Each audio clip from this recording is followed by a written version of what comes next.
There were those in the prophet's day who knew this, but it was not open.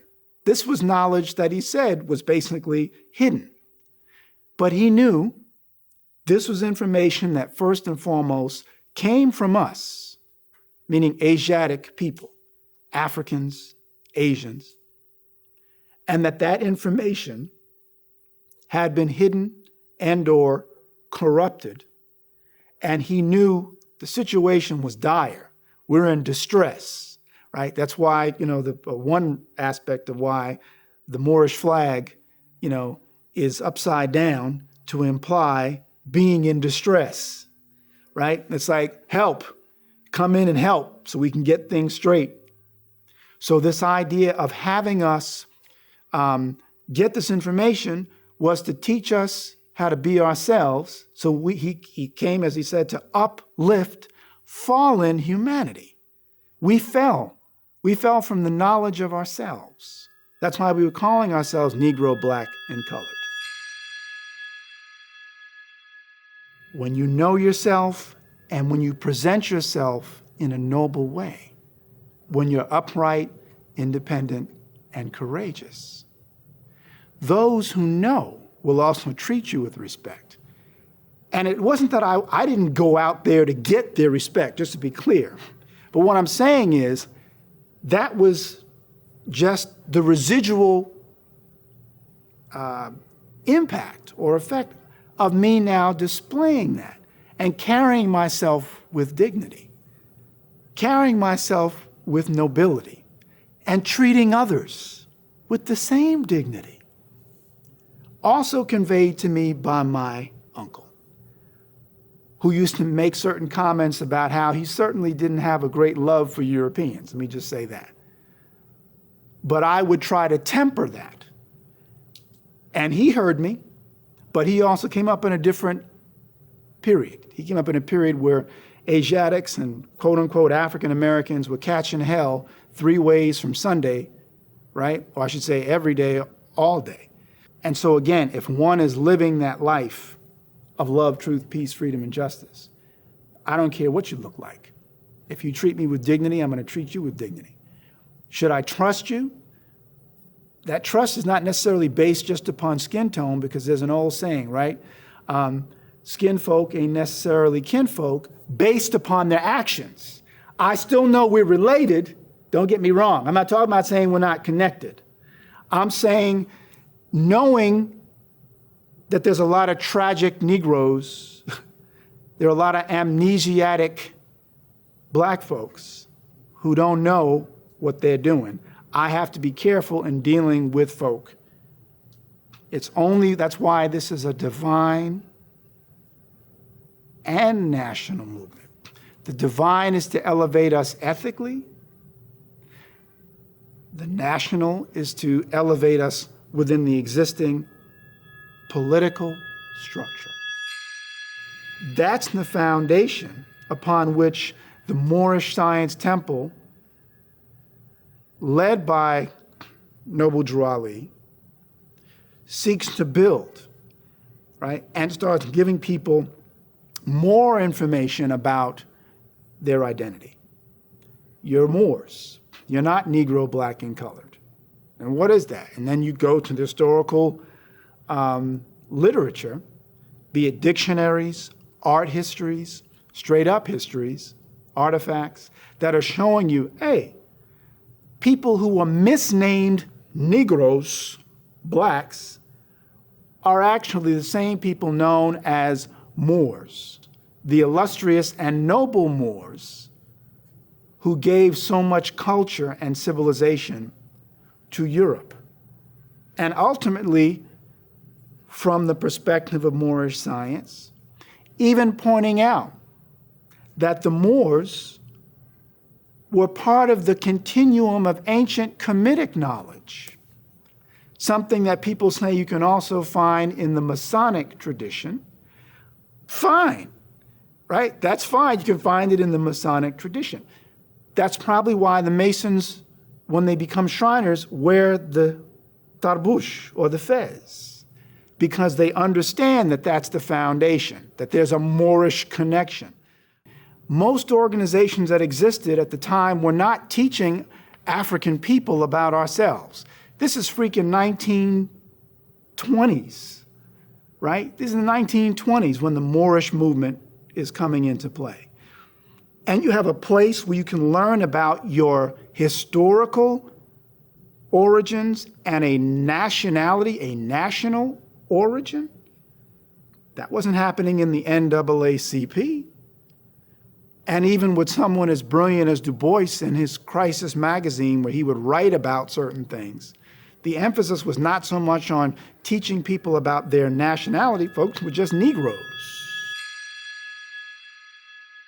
Within the Moorish Quran,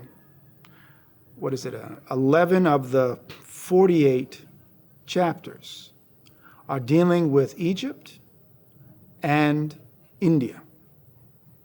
So here you have an organization where Jesus is talked about as having studied in Egypt and been to Egypt. This is something that is also part of Gnostic tradition. And the Gnostic, which is Greek for knowledge, and this idea that there was special knowledge that could be provided by someone like a Jesus in order to help humanity to spiritually evolve, right? That's the basis, essentially, of most Gnostic traditions. So this organization, the Moorish Science Temple, represents a place with literature that is not just telling you, for example, about mainstream Christian understanding. It's telling you about Jesus during that missing 18 years, right? Moorish science is talking about what was Jesus doing in that gap that exists in the Bible, right?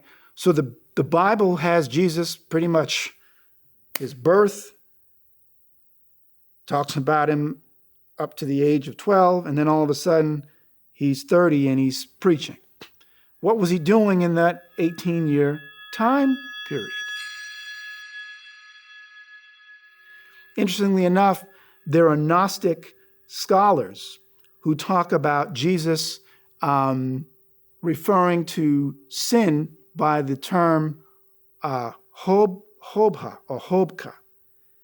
And sin is actually recognized as having, people say, separation from God or separation from the knowledge of the divine, right? Our separation is clear when we start calling ourselves by names that indicate we don't know who we are. Meaning we're disrespecting our ancestors by calling ourselves by a term that we would have never used. So you give me a label and I use your label to define myself. How is that showing any respect for our ancestors?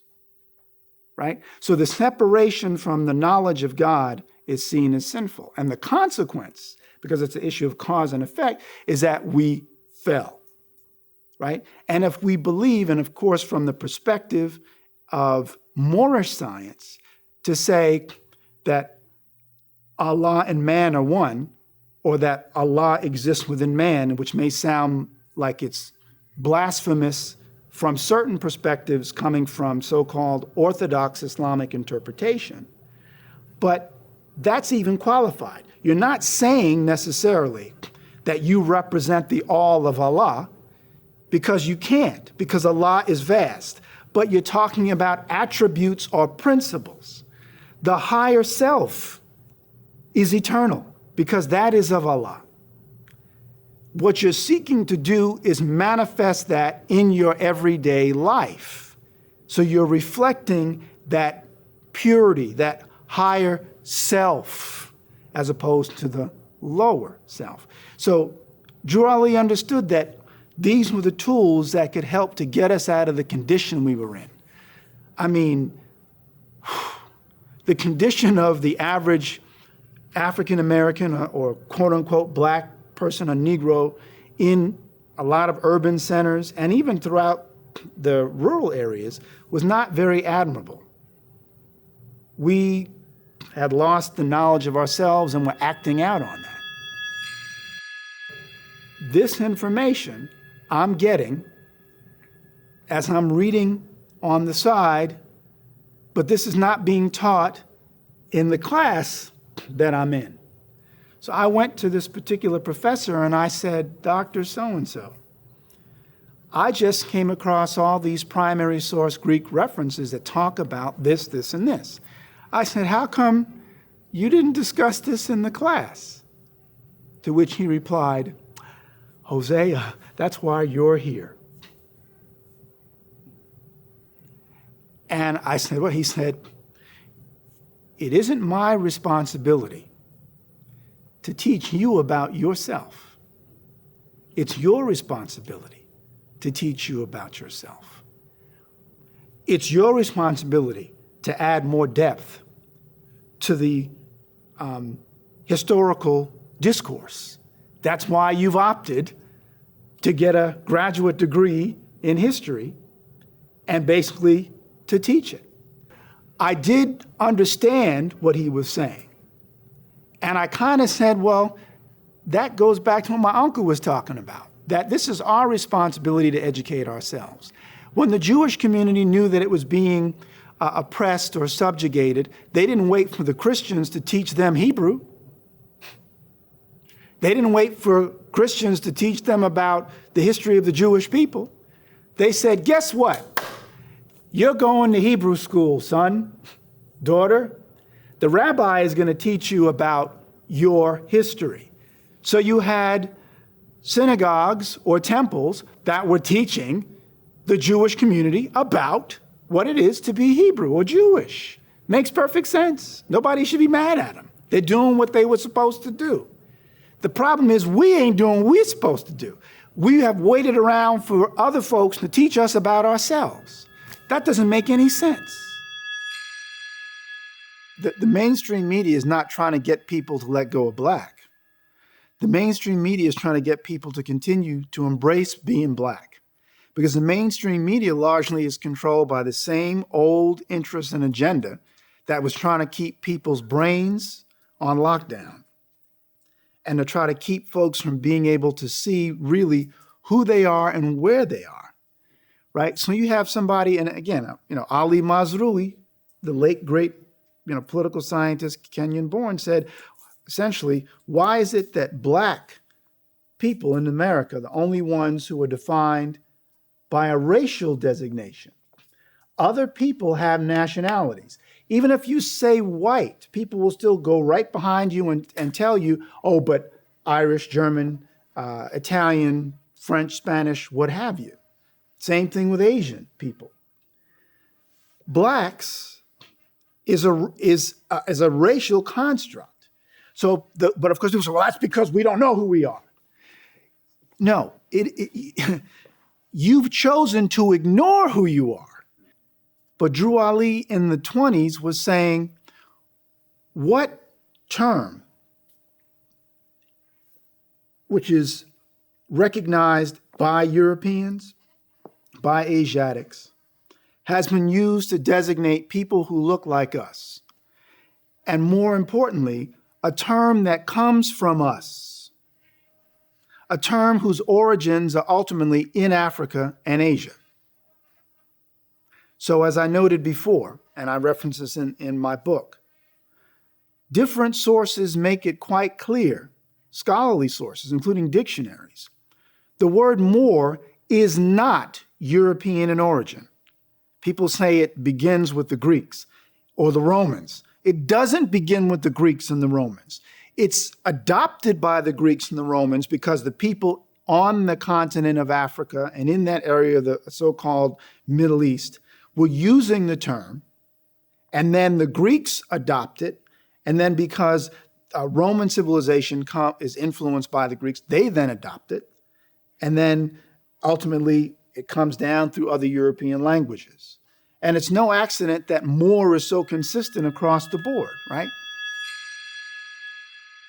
Drew Ali, he was an incredibly powerful force for good.